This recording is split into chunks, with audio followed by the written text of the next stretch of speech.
Modul ini kita mempelajari sebenarnya hubungan antara eh, pekerja dengan atasan.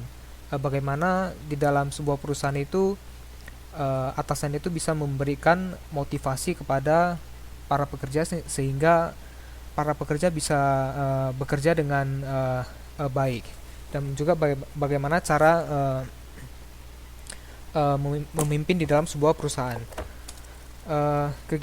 Ya, kita langsung saja masuk ke kegiatan belajar satu, motivasi dan kepemimpinan.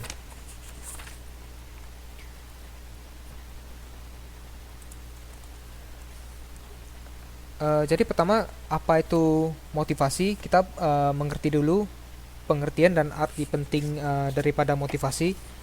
Motivasi itu adalah kekuatan psikologis yang menentukan arah, intensitas ataupun tingkat usaha dan tingkat ketekunan seseorang individu dalam mencapai tujuannya sehingga memunculkan perilaku tertentu. Jadi di sini individu yang dimaksud itu adalah pegawai di dalam suatu perusahaan. Nah, ini motivasi pada umumnya terdiri dari dua kelompok. Yang pertama itu motivasi ekstrinsik, yaitu motivasi yang datang dari luar diri para pekerja. Bentuknya dapat berupa imbalan ataupun hukuman.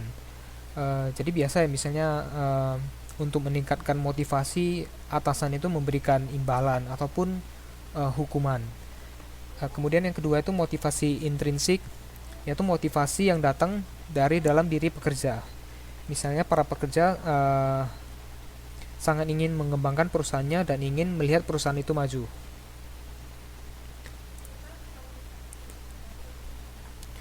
Kemudian kita akan mempelajari sumber-sumber motivasi. Yang pertama itu teori motivasi klasik uh, yang dikemukakan oleh Frederick Taylor ya. Teori motivasi ini menitik beratkan pada anggapan bahwa uang atau imbalan merupakan faktor utama yang bisa memotivasi karyawan untuk bekerja dengan baik. Yang kedua itu teori perilaku yang dikemukakan oleh Hawthorne. Teori ini menyatakan bahwa kecenderungan meningkatnya produktivitas adalah ketika karyawan merasa yakin bahwa mereka akan menerima perhatian khusus dari manajemen ataupun atasan. Nah, yang ketiga ini teori motivasi kontemporer ataupun campuran. Ini menitik beratkan pada hubungan atasan dan bawahan. Ini terdiri dari dua kelompok. Pertama itu awal 50-an dan yang kedua itu teori yang terbaru. Kita akan membahas satu persatu teori ini. Yang pertama itu teori hierarki kebutuhan yang dikemukakan oleh Maslow. Si Maslow ini mengemukakan bahwa motivasi itu timbul karena adanya kebutuhan, dan kebutuhan itu bisa dibagi ke dalam beberapa tingkat seperti yang terlihat pada gambar ini. Kebutuhan yang paling dasar itu kebutuhan fisiologikal, kemudian di atasnya itu safety, contohnya pertemanan, sosial, misalnya untuk mendapatkan teman kerja, esteem, misalnya untuk jabatan, dan self actualization, misalnya untuk menantang gitu, mendapatkan pekerjaan yang menantang. Kemudian yang kedua itu teori X dan Y yang dikemukakan oleh Douglas McGregor.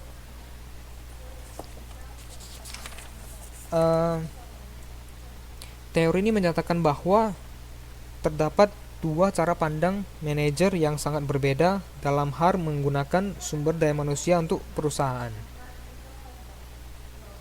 Jadi manajer ini bisa memandang manusia itu ataupun pekerja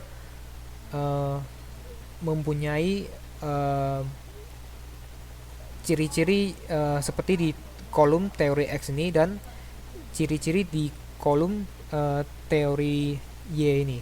Jadi kalau manajernya itu menganggap lebih condong ke X, dia akan menganggap manusia itu lebih positif. Jadi dia itu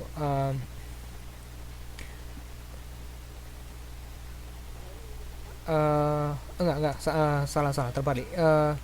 Kalau X itu lebih kepada negatif dan Y itu lebih kepada positif. Jadi seorang manajer itu jika dia memandang pekerjaannya itu lebih ke arah yang teori X, dia akan cenderung untuk memberikan imbalan ataupun hukuman untuk memotivasi karyawannya.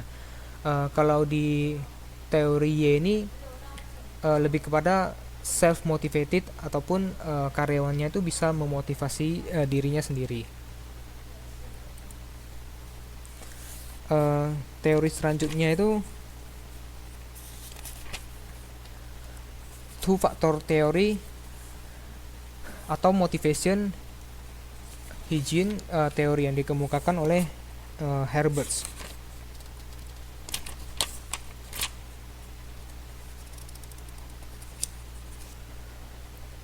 Di sini dikemukakan bahwa kepuasan kerja itu tergantung pada dua faktor. Pertama itu faktor motivasi ataupun penghargaan kerja yang bersifat intrinsik ataupun berkaitan dengan kepuasan kerja seperti prestasi kerja, penghargaan. Yang kedua itu faktor kondisi kerja yang bersifat ekstrinsik. Ini berkaitan dengan ketidakpuasan, contohnya status gaji, hubungan dengan rekan kerja, dan lain sebagainya.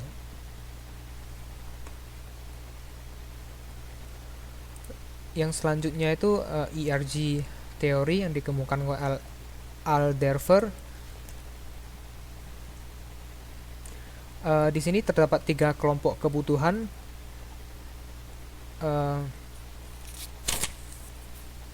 Yang pertama itu existence need.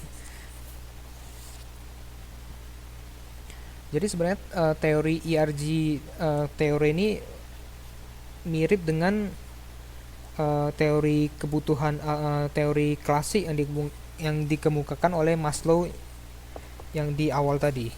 Tapi dia lebih kebutuhannya itu hanya dia baginya hanya ke dalam 3 kelompok, yaitu existence needs, yaitu kebutuhan dasar manusia agar dapat bertahan hidup, seperti kebutuhan atas makanan, air, pakaian, serta lingkungan yang aman.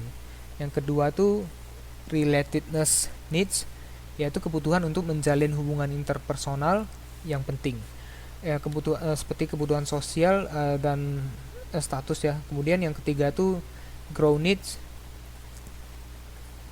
yaitu keinginan intrinsik untuk mengembangkan diri, mengerjakan hal-hal kreatif dan menjadi produktif. Jadi di sini perbedaan antara teori ERG ini dengan Maslow, yaitu pertama, seseorang dapat memiliki lebih dari satu level kebutuhan secara bersamaan. Dan yang kedua itu, apabila kebutuhan yang levelnya lebih tinggi sulit dipenuhi, keinginan untuk memenuhi kebutuhan yang levelnya lebih rendah akan meningkat.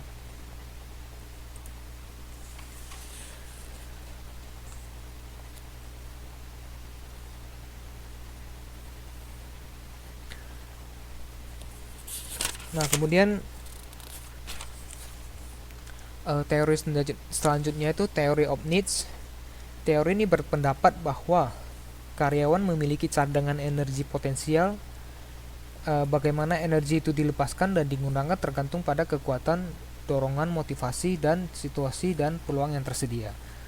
Energi ini akan dimanfaatkan oleh karyawan karena didorong oleh kekuatan motif dan kekuatan dasar yang terlibat, harapan keberhasilannya, dan nilai intensif yang melekat pada tujuannya. McClellan ini mengelompokkan 3 kebutuhan manusia yang bisa memacu gairah bekerja, yaitu pertama itu need for achievement ataupun kebutuhan akan prestasi. Kemudian yang kedua itu sense of belonging. Yang kedua itu need of affiliation, Contohnya sense of belonging, sense of importance, sense of achievement, dan sense of participation.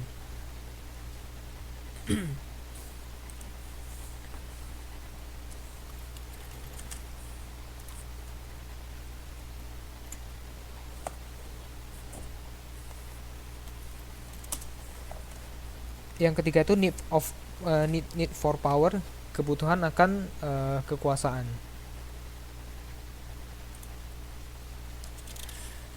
Kemudian teori selanjutnya itu ekspektansi teori, yaitu teori motivasi yang menyatakan seseorang termotivasi dalam bekerja tergantung seberapa kuat ekspektasi bahwa tindakan yang dilakukannya akan memberikan hasil tertentu dan tergantung pada seberapa menarik hasil tersebut bagi individu tersebut.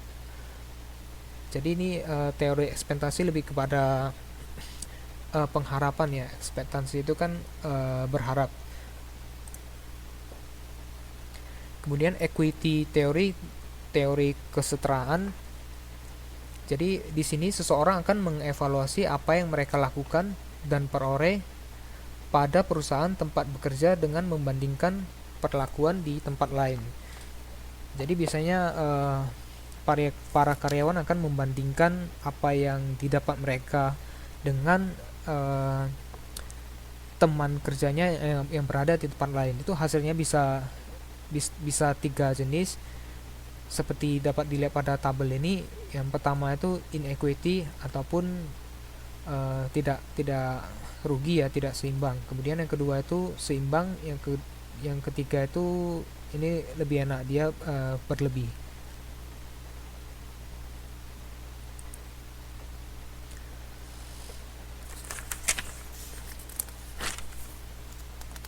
Dan yang terakhir itu goal setting theory. Ini dia menggunakan pendekatan kognitif yang menyatakan bahwa penetapan tujuan ataupun goal secara spesifik yang memberikan tantangan dan disertai dengan respon balik terhadap setiap usaha pencapaian tujuan akan lebih memotivasi karyawan dan meningkatkan kinerja. Ini terdapat 2 kunci poin di sini, yaitu yang pertama self efficacy ataupun keyakinan individu dalam bahwa ia mampu dalam menjalankan tugasnya. Dan yang kedua nih teori terbatasi oleh budaya.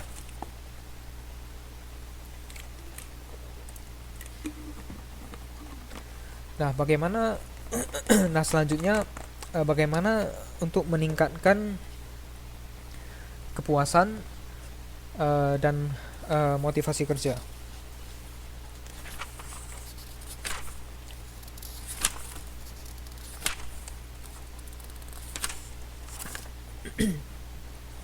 Yang pertama itu dengan menggunakan teori penguatan. Teori ini menyatakan bahwa perilaku dapat dikembangkan atau tidak melalui pemberian imbalan ataupun penerapan hukuman. Ini sangat simpel ya. Kemudian yang kedua partisipatif manajemen ataupun dan empowerment. Jadi di sini strateginya itu memberikan wewenang lebih kepada karyawan agar mereka dapat merasa lebih dianggap karena diberi wewenang gitu ya. Itu ada 2 cara di sini, yang pertama itu manajemen partisipatif, yaitu memberikan hak partisipasi dalam menentukan berbagai keputusan. Yang kedua itu memberikan wewenang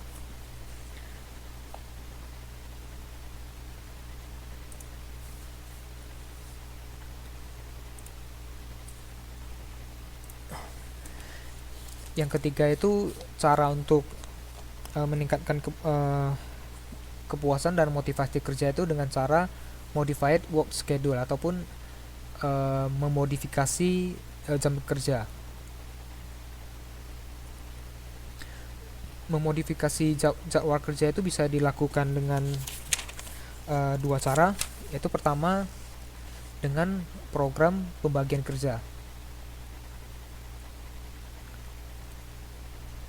yaitu dengan memberi kebebasan dua atau lebih karyawan untuk saling berbagi satu bentuk satu bentuk pekerjaan full time. Yang kedua itu program waktu fleksibel dan strategi alternatif tempat kerja, yaitu dengan memberikan kebebasan pada karyawan untuk melakukan penyesuaian jadwal kerja harian atau mingguan.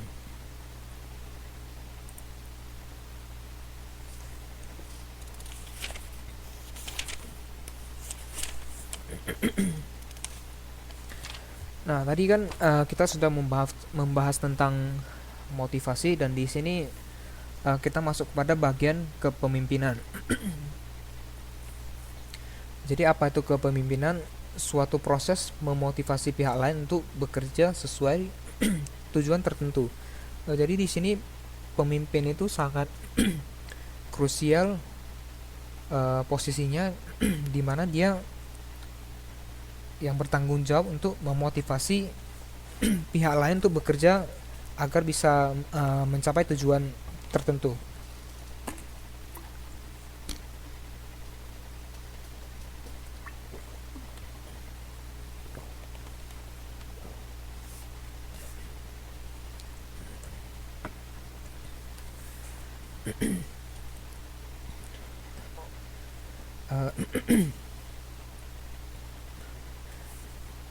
Jadi kepemimpinan itu bisa dilakukan dengan berbagai cara, yang pada umumnya itu ada tiga.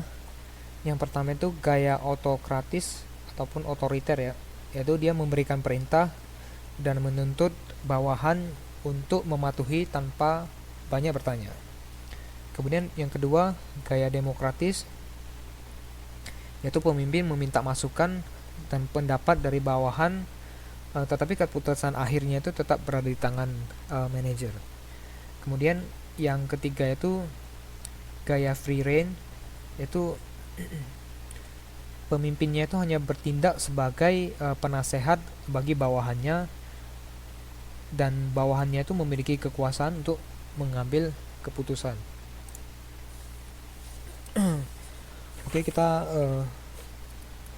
sudah selesai kegiatan belajar pertama.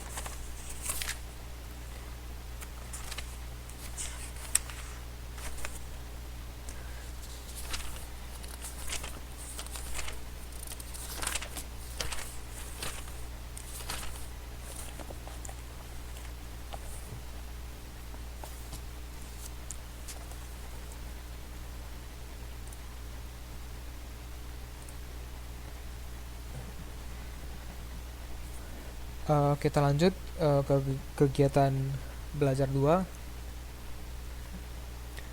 Sampai di sini ada yang mau bertanya?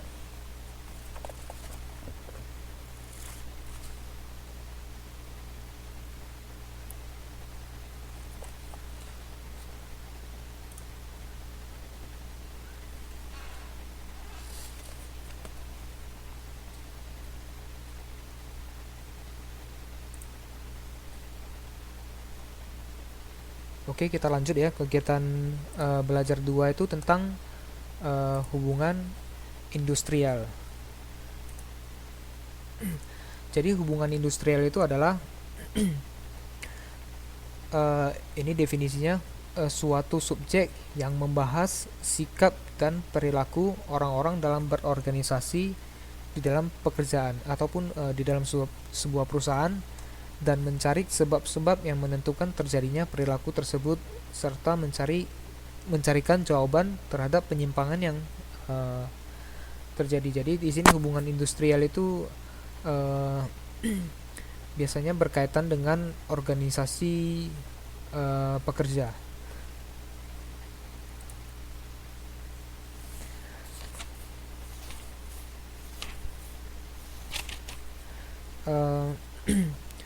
Jadi kita masuk ke serikat pekerja. Ini salah satu bentuk hubungan industrial.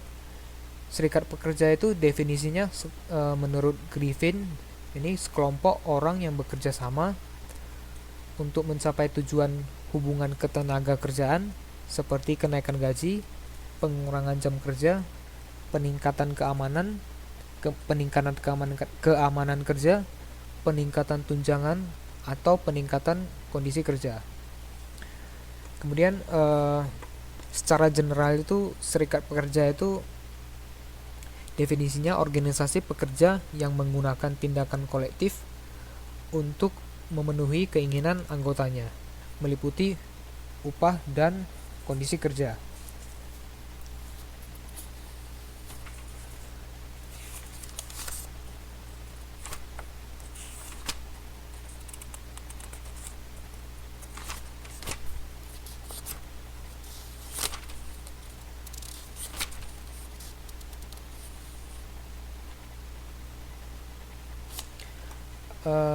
Serikat pekerja itu ada dua jenis. Yang pertama itu industrial union, serikat pekerja industri, yang ini beranggotakan semua pekerja pada perusahaan atau industri apapun pekerjaannya.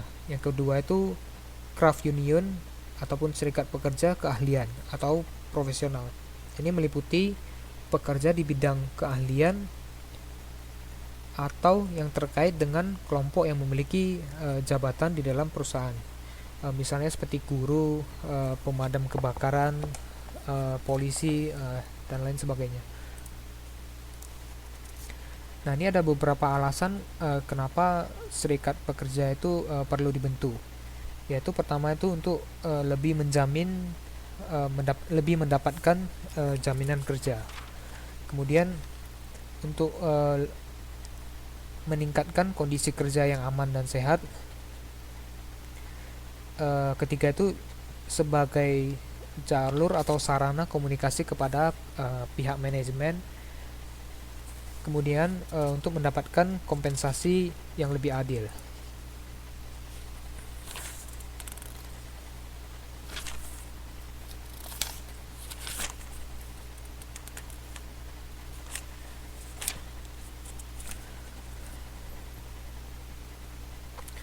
Nah, kemudian hubungan industrial yang lain itu bisa berupa tawar-menawar kolektif, yaitu proses di mana pekerja dan manajemen menegosiasikan kondisi ketenaga kerjaan untuk pekerja yang diwakili oleh serikat kerja.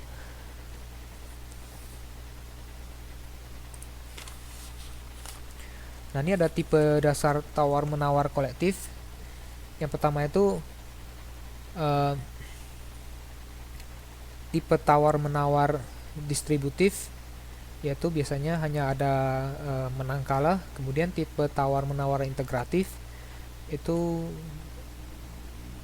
hasilnya itu ada menang-menang, jadi sama-sama enak lah. Yang ketiga itu tawar-menawar konsensi. Konsensi itu dapat berupa pemotongan gaji, pembekuan gaji berdasarkan kenaikan negosiasi sebelumnya.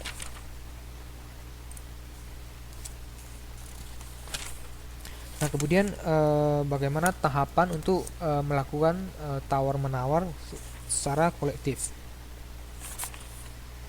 Pertama itu pranegosiasi, kemudian memilih negosiator ataupun orang yang akan bernegosiasi, menetapkan strategi tawar-menawar, kemudian keempat memilih taktik yang terbaik. Itu ada 5 seperti yang bisa dilihat: conflict based, arm truce, power bargaining, accommodation, cooperation. Kemudian kelima itu mencari kesepakatan yang dalam bentuk kontrak formal, dan yang keenam itu mengesahkan kontrak. Nah,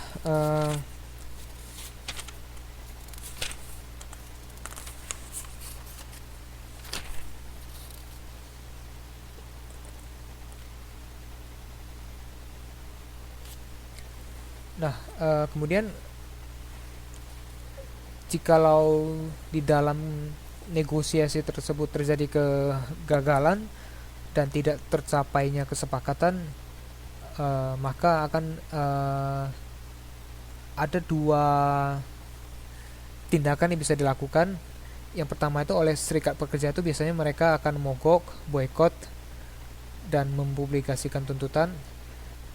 Di pihak manajemen ataupun perusahaan, mereka akan melakukan larangan bekerja, penggantian permanen, ataupun intervensi pihak ketiga berupa mediasi, fact finding, kemudian arbitrase.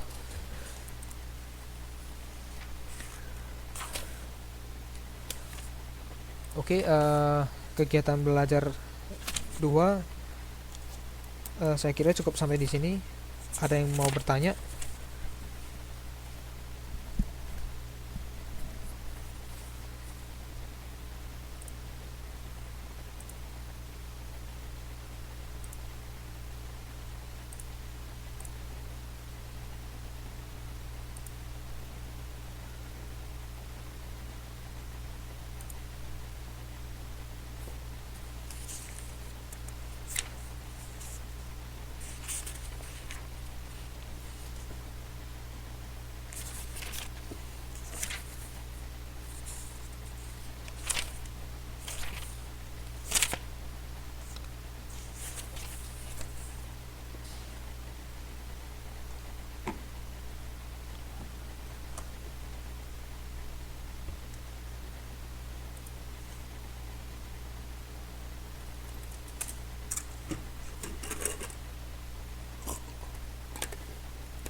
Oke, jadi modul keempat sudah selesai.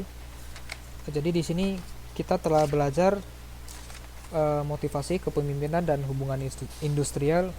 eh, apa itu motivasi, dari mana sumber motivasi itu, dan bagaimana cara pemimpin ataupun atasan di dalam sebuah perusahaan memotivasi para pekerjanya. Yang kemudian itu kita juga sudah belajar tentang hubungan industrial, di mana pada intinya itu bagaimana untuk menjaga hubungan baik antara atasan ataupun pihak manajerial perusahaan dengan para karyawannya. Kita masuk ke modul 5.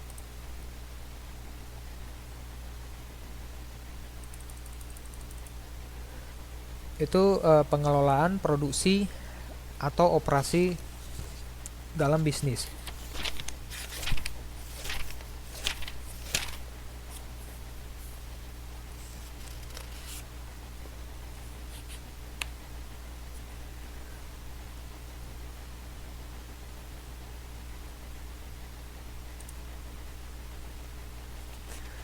Modul kelima ini agak banyak. Dia terdiri dari 5 kegiatan belajar, yaitu pertama produksi barang dan jasa, kedua perencanaan operasi,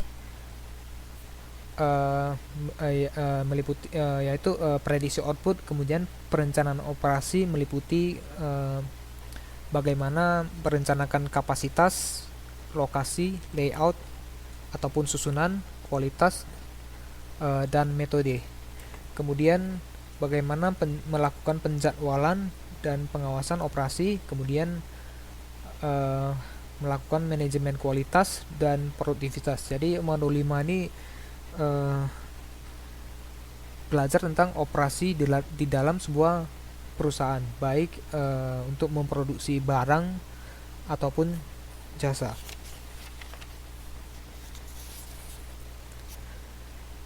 Kita masuk ke kegiatan belajar 1, produksi barang dan jasa.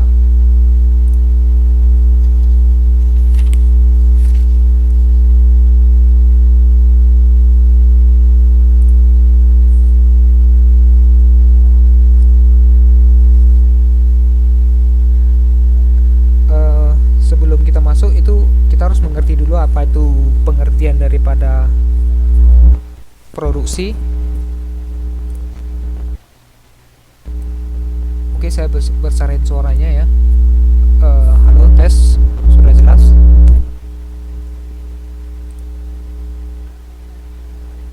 Untuk Mbak Nita sudah jelas suaranya?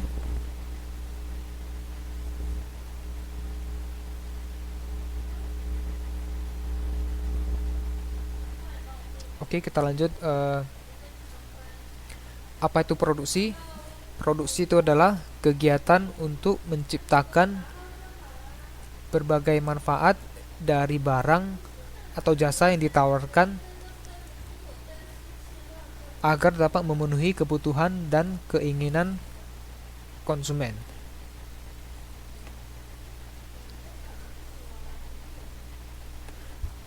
Jadi sesuai definisinya itu, produksi itu bagaimana perusahaan itu menciptakan manfaat.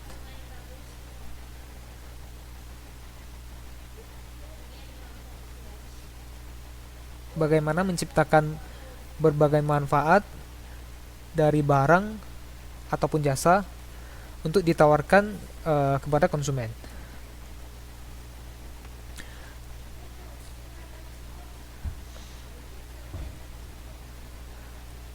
Oleh karena produksi itu bertujuan untuk memenuhi kebutuhan konsumen, maka produksi itu harus memperhatikan 4 kebutuhan dasar sebagai berikut, yaitu waktu, tempat, kepemilikan, dan bentuk. Ini kebutuhan waktu ataupun utilitas waktu ini contohnya seperti misalnya pas hari raya Idul Fitri itu kan waktunya itu Lebaran. Jadi bagaimana perusahaan itu memenuhi kebutuhan pada waktu menjelang Lebaran. Kemudian contohnya, yang kedua itu utilitas tempat. Contohnya itu bagaimana sebuah perusahaan itu menyediakan tempat untuk konsumen, misalnya di department store atau swalayan ya, atau di mall. Itu kan mall itu kan sebagai suatu perusahaan. Jadi dia menyediakan tempat untuk orang-orang agar bisa berjualan. Oke, semua bisa lihat screennya ya. Ini Mbak Ana bilang ada half screen, yang lain bagaimana?